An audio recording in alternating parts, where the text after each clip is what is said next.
Hi, Tish. Hello, how are you? TSH, how are you? I'm great, thanks.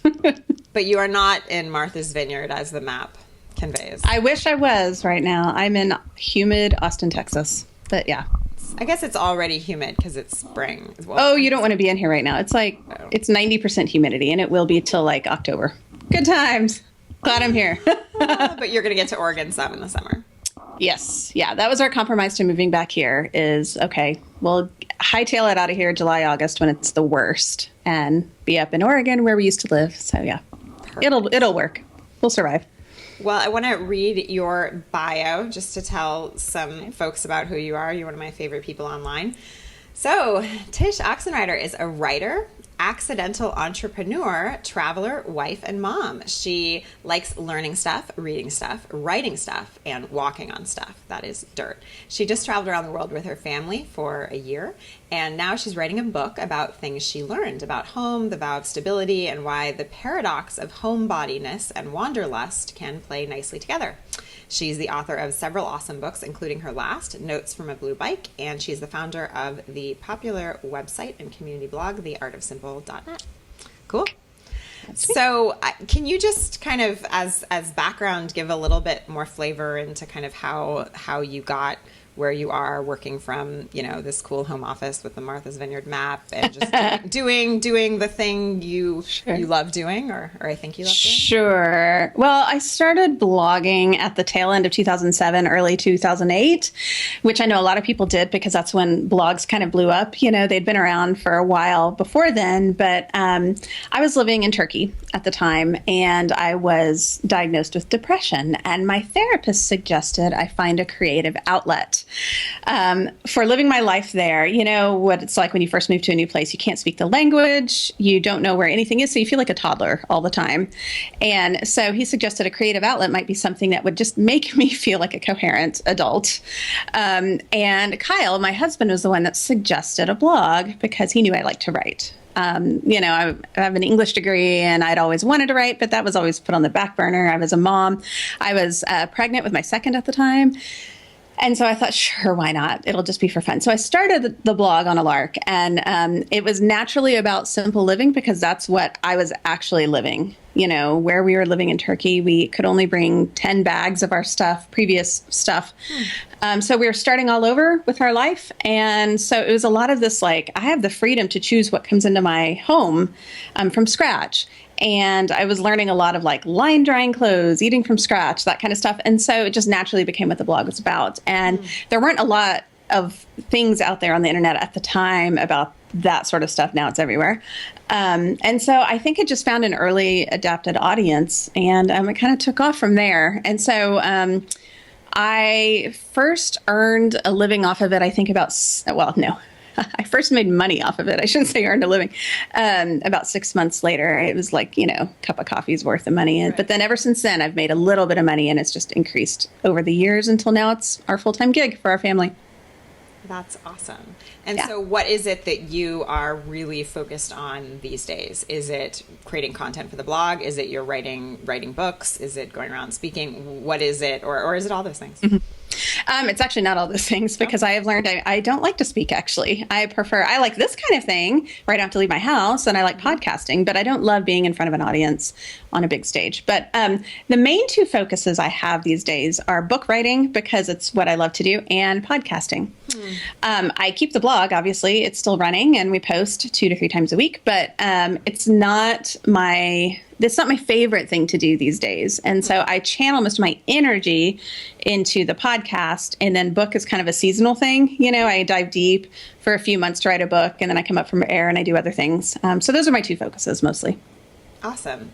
Okay, so I want to talk to you a bit about this idea of success. And I think it's really interesting to talk to successful people about success because I think it can bring up it brings up feelings.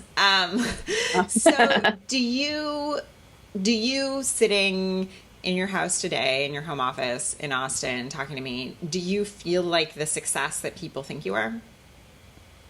I mean, I know it depends on what success is, but a lot of it is, for me, people think one thing and it's really something else altogether, Okay. I am not an online millionaire like a lot of people are. We make enough to get by and have extra for some fun things. And I can sleep at night because I have chosen not to work myself into the ground. And we live in a place that's not ideal physically. It's not stunningly beautiful the way Oregon was, but it's 10 minutes from the grandparents, and we have friends nearby, that kind of thing. And so to me, it's feeling fairly successful. That to me feels a bit like this is what I'm really after. We just went around the world for a year. That was a huge success for us because we've always wanted to do that. We did not stay in 5-star hotels and not work for a year. We had to work our butts off the entire time, a lot of times with very little internet. And we stayed in some really shady places. But that was how we did it. So it's a lot about defining success for you and being willing to flex on your ideal. When we went to Paris, it's one of my favorite cities. We stayed out in the suburbs. Kyle and I had to sleep on separate couches in the living room. It was so not romantic Paris at all, but we were in Paris, and it was fine. It worked, whatever. That kind of thing, So to me, that's helped a lot in reminding myself what my version of success is. So it sounds like to you, a lot of success is freedom. Mm-hmm. For me, it's autonomy more than wealth. Autonomy. Easily. I love, autonomy, being able, not only the freedom to just do what I want to do, but the freedom to work in a way that's best how I work, so I don't have to have 10 other people, have me file a TPS report. It's so I can be who I am. I'm an INTJ on the Myers-Briggs, and they've one of the most prominent descriptors of that personality is we're highly autonomous. We care a lot about doing things the way we want to do it. And so that's just me. And so for me, that's freedom is a big ingredient of autonomy. But that's pretty much as great as it gets, is being completely autonomous, getting to call the shots, even if that means compromising on how much money I bring in or some other, specifically where we live or what kind of car we drive or whatever it is, Yeah. So do you get, so I'm an INTJ also, and I think I need that. one of my challenges, I guess, or I think it's a challenge for a lot of people, is when you get to sort of a certain level where you have opportunities, in your inbox to do stuff, it becomes hard to remember how you're wired versus saying yes to something because it sounds fancy or appealing or whatever. And so I think that's just something. Yeah, it is. It is. Because, it's like the speaking thing. I get asked to speak a lot, and I just know I need to say no unless it's something unbelievably incredible and will never happen again. My default is no unless you can convince me otherwise, that kind of thing. Yeah. I was talking to someone who was saying that, it was some awesome quote that, some cool person has. I forget who. This is a great descriptor. Basically, you don't want to be successful at being somebody you don't want to be, which I think was a really interesting idea. And I think when you're, when you've had success online as you have, and success with your books and success with all this cool stuff you do, all of a sudden other doors open. And so it's kind of about that whole thing of figuring out, well, that's another door, that is another path, but is that my path? Yeah. Well, and, especially for those of us who work online, the internet changes every 10 minutes. And so to remind yourself what you're actually about in the long run, I think matters. So, a few years ago when Facebook pages was like the most important thing, and how big your Facebook page was, I had to step back eventually to remind myself, I actually don't really care, or that's not my end goal. My end goal is not to have a super popular Facebook page. Oh yeah. Once I remember that, it's like, I want to be a writer. I want to write books. Yeah, that matters. I get it. Platform, yada, yada. But that's not where I should be channeling all my energy. And so, whenever I look at somebody who was born 3 years ago and now has this amazing Facebook page, and she's doing all this hard work, I have to remember that's not really what I care about. I might feel like it. I might feel this jealousy bubble up of how can she be like this? But really, it's not me. And that's okay. That's more than okay. She's not me either. And she does her thing awesome. I do my thing. And that's fantastic. We all need to be ourselves. So when you look back in terms of getting you to where you are today, did you have, certain guides or teachers or mentors along the way that you think were pretty fundamental? Or, I mean, take those words liberally. I mean, some people have mentors in books or mentors in Orange is the New Black, I guess, could be your mentor. Who knows? You know what I mean? Yeah. I think for me, there is actually one specific mentor. I went through this thing called, it sounds fake, but I went through a thing called brand therapy. Ooh. And I know. And it's a real thing. And it is based in Southern California. So there you go. But it's a woman who went through, via Skype. I think we had 6 or 8 sessions or something. And basically it was therapy, but for my work. And she helped me go through and it was Strengths Finder. So I went through that to see what my top 5 strengths are. And how does your work line up? Oh, this doesn't make any sense that you're posting about this stuff all the time. I'm like, oh, you're right.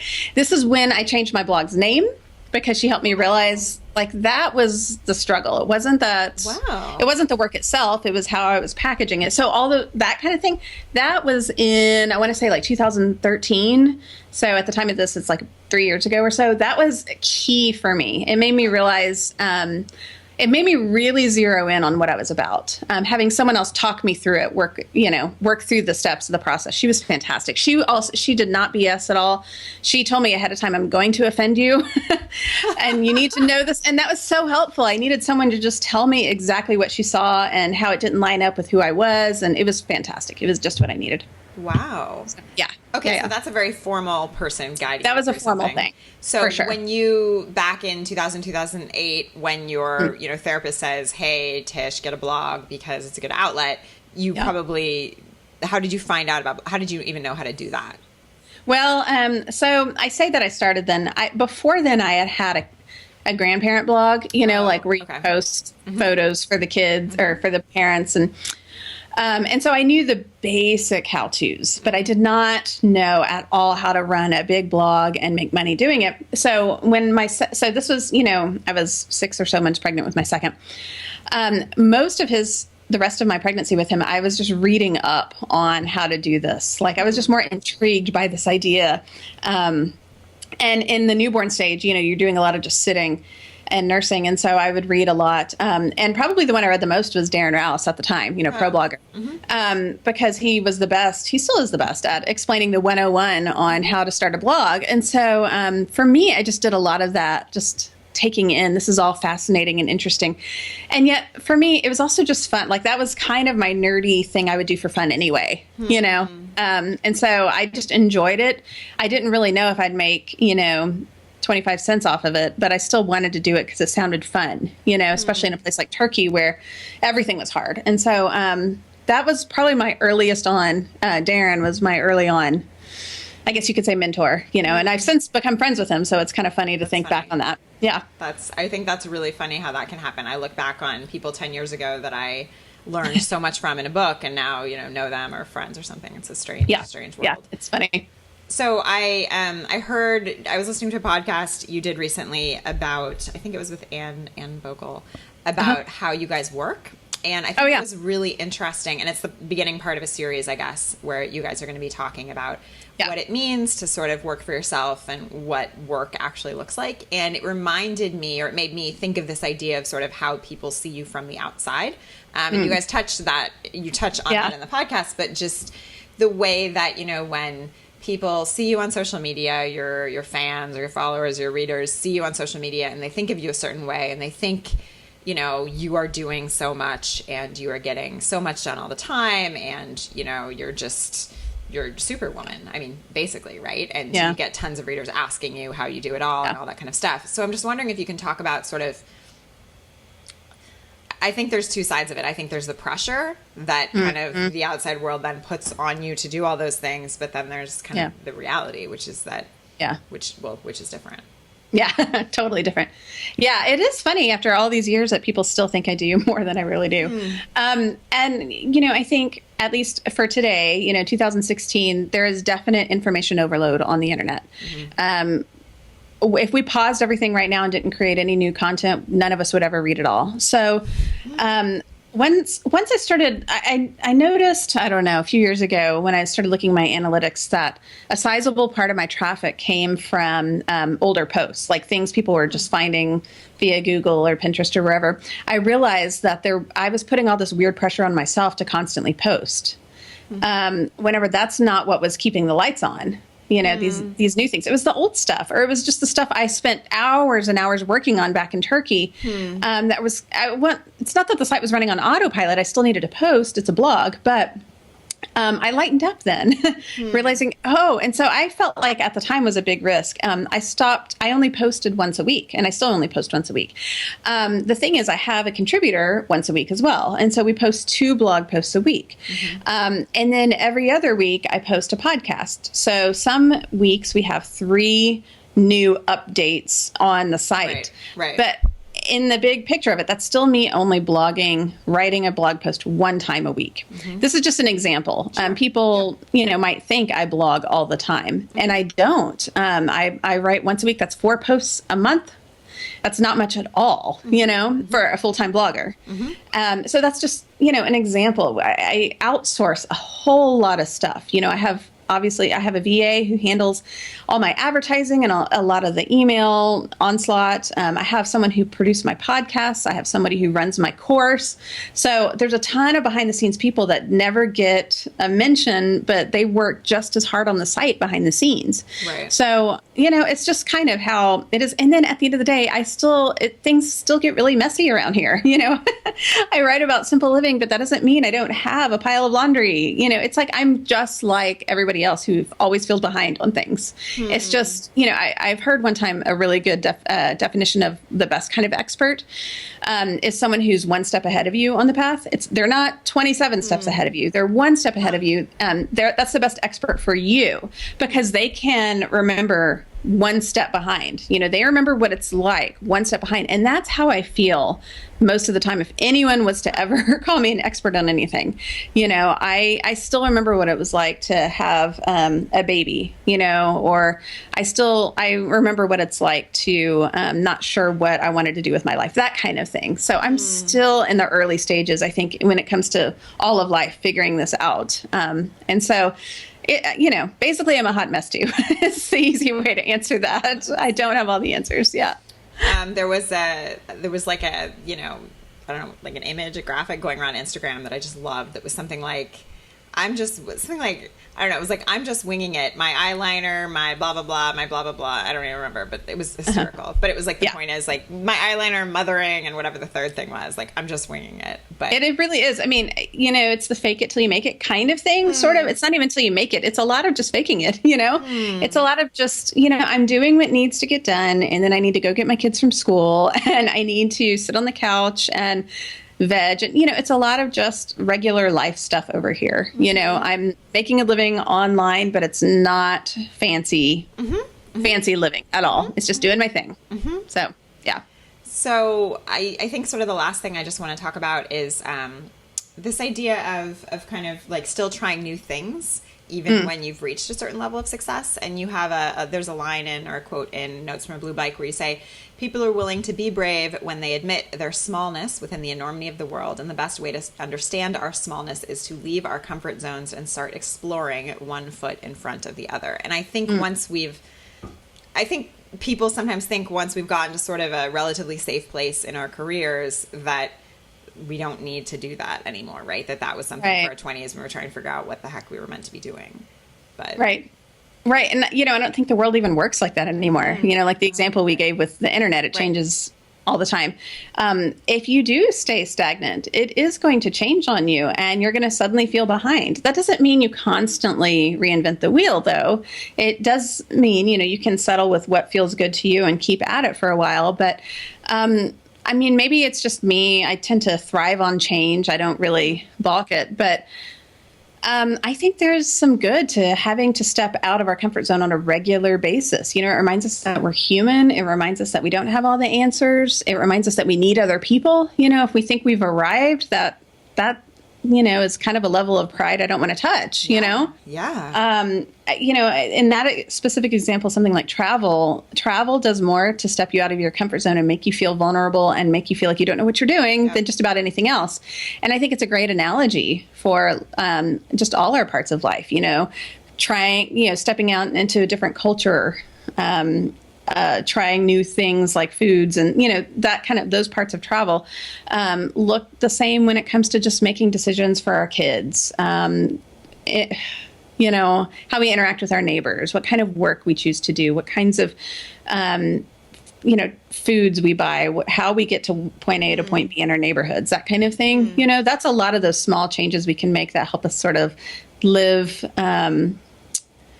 I guess maybe thrive on change a little bit more, so that when we do have to make big changes, it doesn't feel so, just shocking, I guess.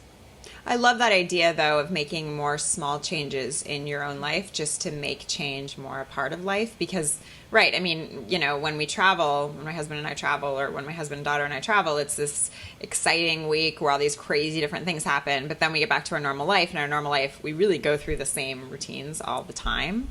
And that's such a shame. It does. And it can be really disheartening for people like us who love traveling and yet also love being home. You don't want to make home this place that's just sort of this, the default or the consolation prize. You want to love being where you're planted. And so that's a great way to do it, I love even just, traveling locally, trying new restaurants, taking routes we haven't been before, that kind of stuff. That is kind of little daily change too, that can really just kind of, perk my spirits a lot too. Yeah. And I just love that idea that change is kind of related to this kind of concept of what it means to really feel successful or be successful. I mean, because you can't avoid it, right? I mean, life does change, you blink and your kids are gone. So if you don't embrace it, you're going to be fighting it the whole time. And I would rather embrace it than try and fight something that's going to happen anyway. So, yeah. I love it. Yep. Can you tell folks what you're working on now? Tell us about your e-course, then also where to find you. Yeah. I just finished my first round edits of my book that's coming out. We have officially titled it. Oh, cool. I think I can say now, you'll be the first person I tell. It's called At Home in the World. Oh, and that's awesome. Yes. And so it's a travel memoir. I've never written anything like this before. It's nonfiction narrative. So there's not an ounce of how-to in it at all. It's just telling a really great story. And so that doesn't come out till forever, I think early 2017. But so I just finished At Home in the World. I am ramping up my podcast. I'm going to try and move it to a weekly show. And I'm still blogging, doing my thing. My Upstream Field Guide is my 8-week e-course that's self-paced. And you can find everything at theartofsimple.net. And that's me. Awesome. Thank you so much, Tish. This was super great. And I'm so grateful for your time. It's been fun. Thanks. Thanks.